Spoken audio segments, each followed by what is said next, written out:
કોઈ એવો ફોન આવશે, પેપરમાં આવશે, ન્યૂઝમાં આવશે કે કોઈ બેંક લૂંટાઈ ગઈ, પણ એ બેંકનો ચોર હોય નહીં મળે.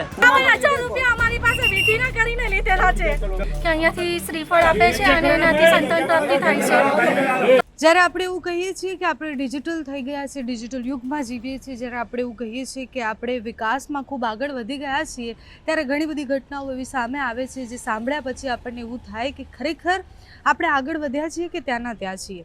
અંધશ્રદ્ધા એટલે આપણે જ્યારે એવું કહીએ કે શ્રદ્ધા કોઈની પણ હોય, જ્યાં સુધી બીજા કોઈને ખલેલ ન પહોંચાડે કે એનું કંઈ ખોટું ન થતું હોય ત્યાં સુધી એ શ્રદ્ધા ચાલે. અને જ્યારે અંધશ્રદ્ધા તરફ જાય, એકદમ પાતળી ભેદરેખા હોય શ્રદ્ધા અંધશ્રદ્ધામાં, જ્યારે અંધશ્રદ્ધા થઈ જાય ત્યારે બહુ બધા લોકોને એનાથી નુકસાન થતું હોય છે. ફરી એકવાર એવી ઘટના વડોદરાથી સામે આવી છે. પાદરામાં એક ભુવાજી છે. ભુવાજી એ દીકરાની પ્રાપ્તિ એટલે પુત્ર પ્રાપ્તિ માટે અને અલગ અલગ કામ માટે લોકોને છેતરતા હોય એવો કિસ્સો સામે આવ્યો છે. વિજ્ઞાન જાથાએ આનો પર્દાફાશ કર્યો અને એના પછી પોલીસ જ્યારે ભુવાજીને પકડવા માટે પહોંચી ત્યારે જ એ ભુવાજી છૂમંતર થઈ ગયા. એમના જેટલા પણ સાગરિકો હતા, જેટલા એમના સાથે ત્યાં લોકો હતા, એ બધા જ લોકો આખા રેકેટમાં સાથે હતા. વિજ્ઞાન જાથા ત્યાં જાય છે. ભુવાજી અને હાથમાં બેનર લઈ અને પછી કહેવામાં આવે છે કે હવે આ કામ બંધ કરી દેશે. ધૂણી અને લોકોને એવું કહેતા હતા કે તમને પુત્ર પ્રાપ્તિ થઈ જશે, તમને આ બીમારી છે તો એ રોગથી અમે દૂર લઈ જશું.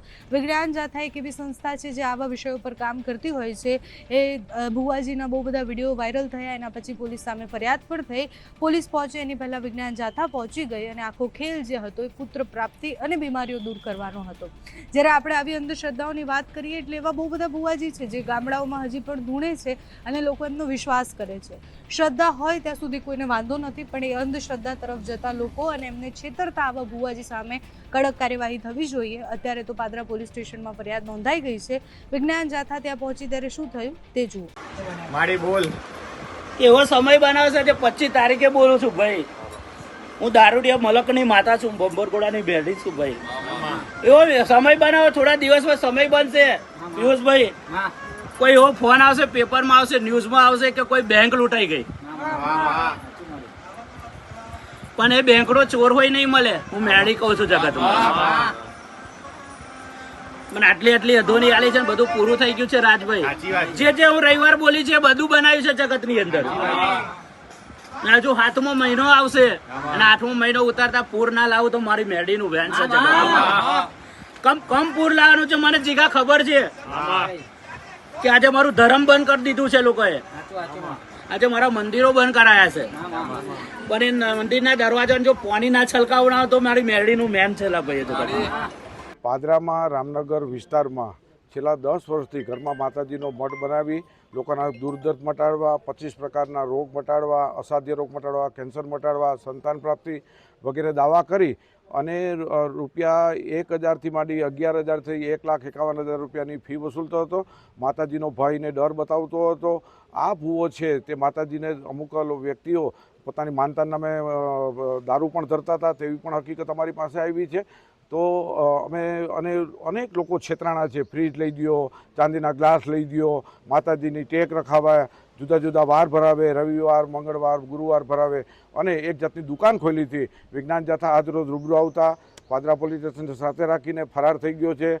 પોતાને માતાજી અત્યારે કોઈ પણ પ્રકારની મદદ કરી નથી અને આ ભૂવો જે બોલતો હતો અને લોકોને ભરમાવતો હતો એ પોતે જ ભાગી ગયો છે. લોકોએ આમાંથી બોધપાઠ લેવાની જરૂર છે. અમે લોકોને અપીલ કરી કે હિન્દુ, મુસલમાન કે ક્રિશ્ચન કોઈ પણ આવા ઢોંગી હોય તો એને ખુલ્લા કરી હિંમત રાખીને ફરિયાદ કરવા આગળ આવે તેવી જાથા અપીલ કરે છે. અમારી પાસે જે હકીકત આવી છે સંતાન પ્રાપ્તિ છે. બીજું લોકોને ભાઈને માતાજીનો ડર બતાવીને 51,000 રૂપિયા ફ્રીજ લઈ દેવું છે, પોતાના વસ્તુ સાધનો વસાવવાના છે, વાહન ખરીદી કરતો હતો.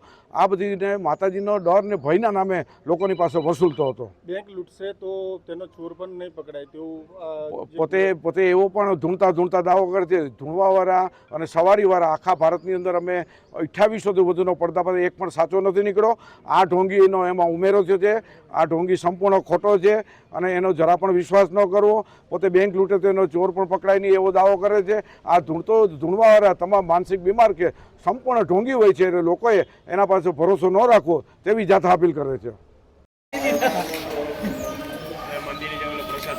લેવો જ પડે. ચલો તમને બોલાવી દીધા. તમને બધો વિજ્ઞાન કથાનો ખ્યાલ છે? મેં તમારી વિડીયો જોઉં છું સર. સારું. હવે એટલું હું તમને જેટલું કહું ને એટલો જ જવાબ દઉં. અમે તમારી પાસે ઘરે એટલા માટે કે તમે જે ગોળા કાંટા અને બધું કરો છો, રોગ મટાડવાનું કરો છો, આ બધું કેલ્શિયમ મૂકી બધું નખાય ને કાયદામાં પ્રતિબંધ છે. કોઈ વ્યક્તિ લાયસન્સ મેડિકલ લાયસન્સ હોય તો જ કરી શકે, બાકી કરી શકે નહીં. કોઈ ધાર્મિક વ્યક્તિ કે હું પોતે વકીલ. મારું નામ હિતેશા હસમુખભાઈ વિસાવડિયા છે. મને સંતાન નહોતા થતા એટલા માટે અમે અહીંયા આવ્યા હતા. અમને જાણ મળી હતી કે અહીંયાથી શ્રીફળ આપે છે અને એનાથી સંતાન પ્રાપ્તિ થાય છે. તો અમે બધી રીતે તૈયાર હતા, અમે કરવા માટે બધું કર્યું. અને સાહેબ અમે એટલી વિનંતી કરીએ છીએ કે અમે જે બધું અમારી ઉપર જે વીત્યું છે ને હવે બીજા કોઈની ઉપર ના વીતે, અમે એટલી પ્રાર્થના કરીએ તમારા લોકો ઉપર. અમે આજે 8 મહિના અહીંયા ભર્યા છે. મારા માણસને અત્યારે હું ખોટું નહીં બોલું છું, બતાવું તમને. અત્યારે 2 મહિનાથી અમારા ધંધા નથી અને અત્યારે દવાખાનાના ધંધા અમારા કરી દીધા છે. કેટલા પૈસા લીધા એ બી કહો. 51,000 રૂપિયા અમારી પાસે વિધિના કરીને લીધેલા છે. બીજા જગ્યાએ આપણ ભાઈ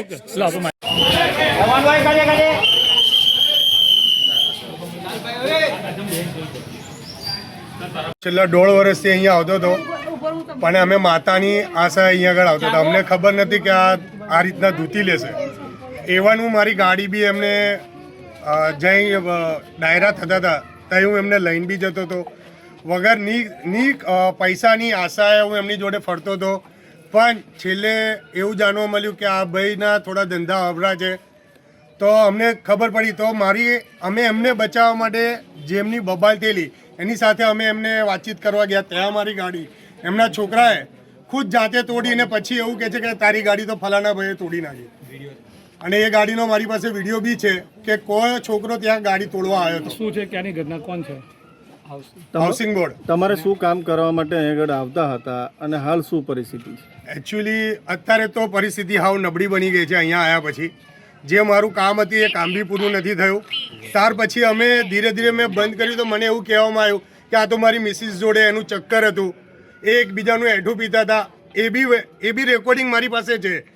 પણ હું એ વ્યક્તિને હું મારી મા સમાન માનતો હતો. પણ મારી હાલ ભુવાજીએ મને આ શબ્દ કીધેલા છે. ભુવાજી ક્યાં છે અત્યારે? તો ભુવાજી ક્યાં છે? અત્યારે ભુવાજી કઈ જગ્યાએ છે મને ખબર નહીં. એને ફરાર છે ભુવાજી. સાચો ભુવો હોત અને સાચી માતા આવતી હોત તે હાજર અહીંયા ઉભા રહેવા જોઈએ, ભાગી ના જવા જોઈએ જો ખરેખર એમને માતાજી આવતી હોત તો. હું બરોડા રહું છું, હાલ પાદરાનો જ વતની છું. અને મને આવી રીતના અહીંયા આગળ હું આવતો હતો કે ભાઈ ચાલ આપણું કંઈક ભલું થાય. અમે એવી આશાએ આવતા હતા કે કદાચ આનું આટલું બધું નામ છે તો આપણે કંઈક કામ કરી આવીએ. તો મેં આવતો હતો, એમના પગે પડતો હતો, બધું કરતો હતો. તો એક દિવસ એમને ધૂણીને એવું કીધું કે બેટા મને તારો ચાંદીનો ગ્લાસ જોવો છે પ્યાલી માટે દારૂ પીવા. તો આ પ્યાલીનો ચાંદીનો ગ્લાસ મેં મારી વાઈફ તે વખતે માસિક પીરિયડ જે આવે છે લેડીઝને એ ટાઈમ પર હતી. એટલે એ ટાઈમે મેં જો ઝઘડો કર્યો કે ચાંદીનો ગ્લાસ આપણા ઘરમાં છે તો તું લાય, માતાએ માગ્યો છે, કદાચ આપણું ભલું થઈ જાય. એટલે મેં મારી વાઈફ જોડે ઝઘડો કરીને આ ગ્લાસ મેં ઘનશ્યામ ભુવાજીને આલ્યો હતો. અને ઘનશ્યામ ભુવાજીએ ધૂણીને એવું કીધું કે જા બેટા તારું ભલું થાય. પણ મને બહુ દુઃખી થઈ ગયો. ત્યાર પછી મારી બહુ જ ખરાબ પડતી આવી. મારા ઘરમાં ચા મેળવાની બી પોફા હતા. પણ અત્યારે ભગવાનની દયાથી હું સારા પંથ પર ચાલી ગયો અને બધું છોડી દીધું, બધું કમ્પ્લીટ કરીને અને હું અત્યારે માતાજીના પંથ પર ચાલું છું. તો મને સુખી છું. શું મનોકામના લઈને તમે આગળ આવતા? હું સારું થવા માટે કે મારા ઘરમાં કંઈ પરિવર્તન આવે, હું કંઈક આગળ પ્રગતિ કરું કે તને સારી નોકરી મળશે. તો નોકરી મને ડૉક્ટરની ત્યાં લાગેલી મેં વાઘોડિયા રોડ પર. તો વાઘોડિયા રોડ પર હું નોકરી કરતો તો મને આ ભુવાજી એવું કીધું કે નોકરી ના કરીશ કે છે, કારણ કે દવાખાનામાં નોકરી કરેલો વ્યક્તિ આગળ આવો ના જોઈએ કે મને આવું કીધું. એટલે પછી નોકરી છોડી. કયો વિસ્તારજનક કોણ છે? આ રામ ટેકરી કહેવામાં આવે છે, સ્ટેશનવાળો વિસ્તાર છે. અને ઘનશ્યામ ભુવાજી રાજા મેરડીના નામે છે.